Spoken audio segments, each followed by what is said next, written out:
विश्व शांति दर्शन के व्यूअर्स को मेरा प्रणाम। चैनल के जनक हैं विश्व शांति के अनुयायी, सर्वधर्म संभाव के प्रबल समर्थक विश्वधर्मी प्रोफेसर डॉक्टर विश्वनाथ दा कराड। आप सुन रहे हैं महाभारत काल की कुछ अनसुनी और कुछ कम सुनी कहानियां।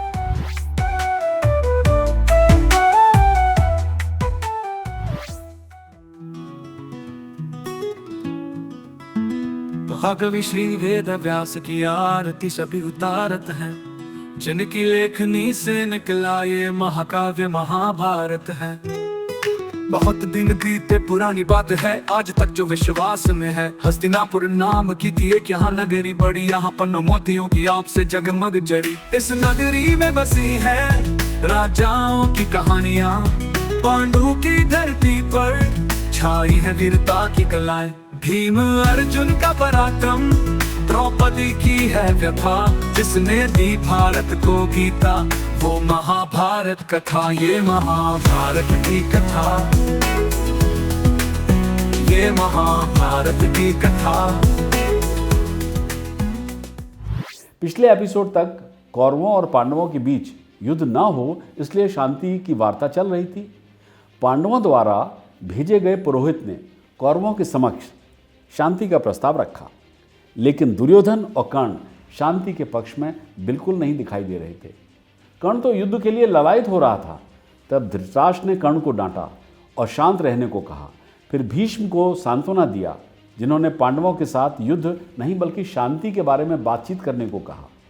फिर सभा को संबोधित करते हुए धृतराष्ट्र ने कहा, मेरे विचार से भीष्म ने ठीक कहा है। ये हमारे हित और संपूर्ण विश्व के हित के लिए बोलते हैं। मुझे विचार विमर्श करने के लिए थोड़ा समय चाहिए। सभा स्थगित की जाए। हे ब्राह्मण, पांडवों के पास वापस जाओ तुम और कहो उनसे मैं शीघ्र ही अपना उत्तर संजय के हाथ से भेजूंगा। धृतराष्ट्र के दरबारी ब्राह्मण द्वारा पुरोहित की पूजा किए जाने के बाद सभा से चले गए। फिर सभी लोग अपने अपने निवास स्थान पर लौट आए। धृतराष्ट्र को उनके निजी सेवकों के साथ अकेला छोड़ दिया गया और इसमें कोई संदेह नहीं था कि भीष्म ने हमेशा की तरह बुद्धिमानी से बात की थी। धृतराष्ट्र स्थिति को अनदेखा नहीं कर सकते थे, खासकर जब ये बात विदुर तथा द्रोण द्वारा भी साझा की गई थी। ये दोनों विद्वान और गुणी पुरुष थे। अब वे उनसे दुर्योधन को नियंत्रित करने और युधिष्ठिर का राज उसे वापस करने के लिए विनती कर रहे थे। विष्णु ने कहा, द्रोण ने पुकारा, मत करो संग्राम। विदुर का सत्य पर दुर्योधन कर न माने ध्यान। टूटी वाणी टूटा विश्वास, अब कैसे बचेगा मान। शांति का स्वर दब गया, अब युद्ध ही है ज्ञान।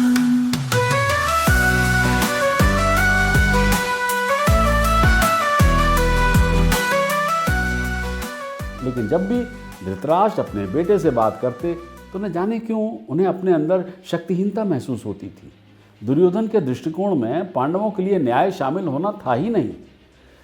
धृतराष्ट्र ने आह भरी अपने भारी राजसी वस्त्र उतार दिए। शायद उन्हें कठोर कार्रवाई करनी चाहिए थी, वो सोच रहे थे, या अपने बेटे को दंडित करना चाहिए था, यहाँ तक कि उसे कैद भी करवाना चाहिए था। लेकिन वो बस असमर्थ महसूस कर रहे थे। वो केवल अपने पुत्र को उसके भले के लिए सलाह दे सकते थे। उसके बाद ये दुर्योधन के और उसके अपने भाग्य के बीच में था कि वो क्या करना चाहता है। और फिर राजा ने संजय को बुलाया। संजय बुद्धिमान थे और पांडवों के प्रति स्नेही भी। वो निश्चित रूप से उनके पास दूत के रूप में भेजने के लिए सबसे कुशल व्यक्ति थे। शायद वो युद्ध रोकने में भी सक्षम हो।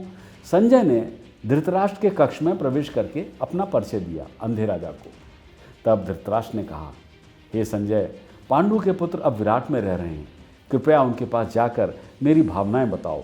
हे विद्वान, मैंने पांडवों में कभी कोई दोष नहीं सुना।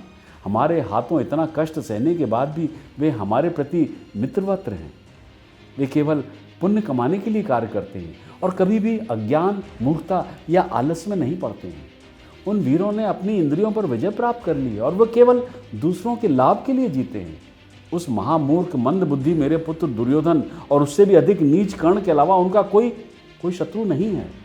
दुर्योधन केवल प्रयासों के प्रारंभ में ही शक्तिशाली होता है, क्योंकि वो भोग विलास में ही लिप्त रहता है। फिर भी वो स्वयं को पांडवों से उनका उचित भाग छीनने में अपने को सक्षम समझता है। युधिष्ठिर के सामने कौन खड़ा हो सकता है?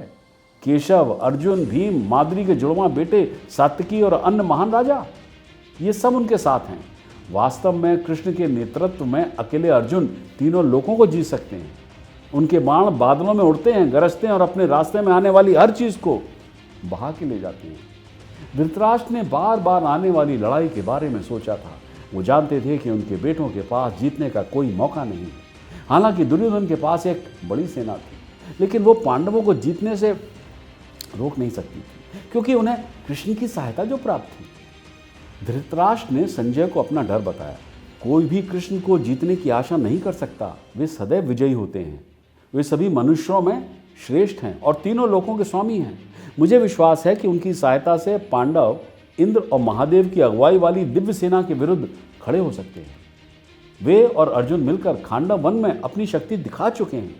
फिर जब वे भीम और जुड़वा भाइयों के साथ हैं तो हम क्या कर सकते हैं, क्या उम्मीद कर सकते हैं? हमारी सेना समाप्त हो गई है। पांडवों की शक्ति अपरिमित है। हे संजय, मैं तुम्हें उन राजाओं के बारे में भी बताता हूं जो उनके पक्ष में एकजुट हुए हैं। धृतराष्ट्र ने अपने गुप्तचरों से विराट की स्थिति के बारे में पहले ही सुन लिया था। पांडवों का समर्थन करने वाले सभी राजाओं की सूची बताने के बाद वो फिर से कृष्ण की चर्चा में लग गए। धृतराष्ट्र को बस कृष्ण से ही डर था। कैसे कृष्ण ने कितनी आसानी से शक्तिशाली शिशुपाल, कंस और इतने सारे राजाओं का वध कर दिया था अकेले। वे अवश्य भगवान विष्णु के अवतार हैं। हे संजय, कृष्ण की शक्ति और पूर्व युगों में भगवान विष्णु के कार्यों के बारे में सोचकर मुझे शांति नहीं मिलती। कृष्ण के अतिरिक्त युधिष्ठिर ही एकमात्र व्यक्ति हैं जिनसे मैं सबसे अधिक डरता हूं संजय। मैं उनसे जितना भय है उतना किसी से नहीं मुझे। उन्होंने बहुत समय तक तपस्या की है और स्वयं को सदाचार के लिए समर्पित कर दिया है। जो कोई भी उनके क्रोध का शिकार होगा वो आग में गिरने वाले नरकट की तरह भस्म हो जाएगा। उनका उद्देश्य न्याय संगत है, इससे भी मुझे डर लगता है। इसलिए तेज गति से रथ पर सवार होकर महामान्य पांडवों के पास जाओ और स्नेहपूर्ण उनसे कहो कि मैं शांति चाहता हूँ और वो जो भी अनुरोध करेंगे मैं उसे पूरा करूँगा। उनके तथा उनके मित्रों और अनुयायियों के कल्याण के बारे में पूछो। हमारी जाति के हितों को बढ़ावा देने के लिए जो उचित लगे वो कहो। ऐसा कुछ मत बोलो जिससे पांडवों को उनका राज्य पुनः प्राप्त हो जाएगा। इसका आश्वासन दिए बिना ही धृतराष्ट्र ने संजय को अपना संदेश दिया और तुरंत चले जाने को कहा। कुरुक्षेत्र की धरती कांप उठी, आसमान रोया। विधाता ने लिख दिया वो हो दुखांत इतिहास। शांति की आस अब राख में दफन हो गई।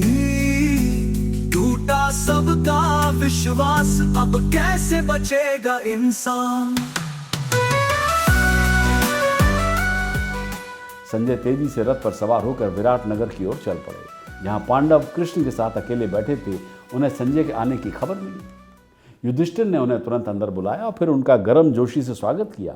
संजय ने कृष्ण और सभी भाइयों के सामने सिर झुकाया और फिर बैठने के बाद उन्होंने युधिष्ठिर से कहा। क्या कहा यह आपको पता चलेगा अगली बार। जी हाँ, देखना ना भूलिएगा इस कहानी का अगला एपिसोड, किस प्रकार संजय ने पांडवों के समक्ष धृतराष्ट्र का शांति का प्रस्ताव रखा। सब्सक्राइब कीजिए, साझा कीजिए और देखते रहिए महाभारत काल की ये सब अनसुनी और कम सुनी कहानियाँ ओनली ऑन विश्व शांति दर्शन चैनल।